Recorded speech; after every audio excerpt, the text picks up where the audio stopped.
প্রত্যেকদিন ভাবি আজকে কি রান্না করব যেটা খুব তাড়াতাড়িও হবে সেই সাথে খেতেও ভালো লাগবে আবার হেলদিও হবে। তো চলো আজকে বানাচ্ছি পনির খুরচান। এই খুরচান বানানোর জন্য পনির লাগছে আর সাথে লাগছে হাঙ্গার্ড।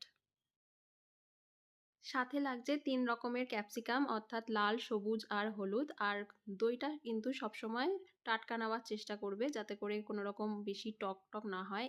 এখানে দইটা আমি একদম ঠান্ডা নিইনি। এরপর এই দইয়ের মধ্যে আমি সমস্ত ওপরে মেনশন করা জিনিসপত্র দিয়ে ভালো করে দইটাকে ফেটিয়ে নিয়েছি। এরপর দইয়ের মিক্সচারটা পনিরের মধ্যে কোট করে নিয়েছি। এবার গ্যাস অন করে একটা কাস্ট আয়রন প্যান নিয়ে সর্ষের তেল দিয়ে আমি পনিরটাকে ভালো করে ভেজে নিয়েছি আর একটুখানি ভেঙেও দিয়েছি।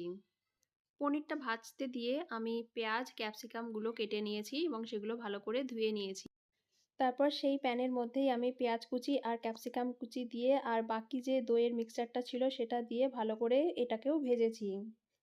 পেঁয়াজ ক্যাপসিকাম ভাজা হয়ে যাওয়ার পর সেই প্যানের মধ্যে আরেকটু সর্ষের তেল আর ঘি আর গোটা জিরে দিয়ে পেঁয়াজ কুচি দিয়েছি আর জিঞ্জার গার্লিক পেস্ট দিয়েছি। জিঞ্জার গার্লিক পেস্টের ফ্লেভারটা চলে যাওয়ার পর টমেটো কুচি দিয়েও ভালো করে নাড়িয়েছি।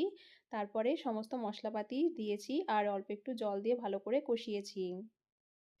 সব মশলাপাতি একসঙ্গে কষে গেলে তারপরে আগে যে পনির আর পেঁয়াজ ক্যাপসিকাম ভেজে রেখেছিলাম সেগুলো দিয়েও ভালো করে নেড়েচেড়ে নিয়েছি। পনিরগুলোকে আরেকটু ভেঙে দিয়েছি। তারপরে তৈরি হয়ে গেছে পনির খুরচান। এটা রুটি, নান দিয়ে খেতে কিন্তু হেভি লাগে।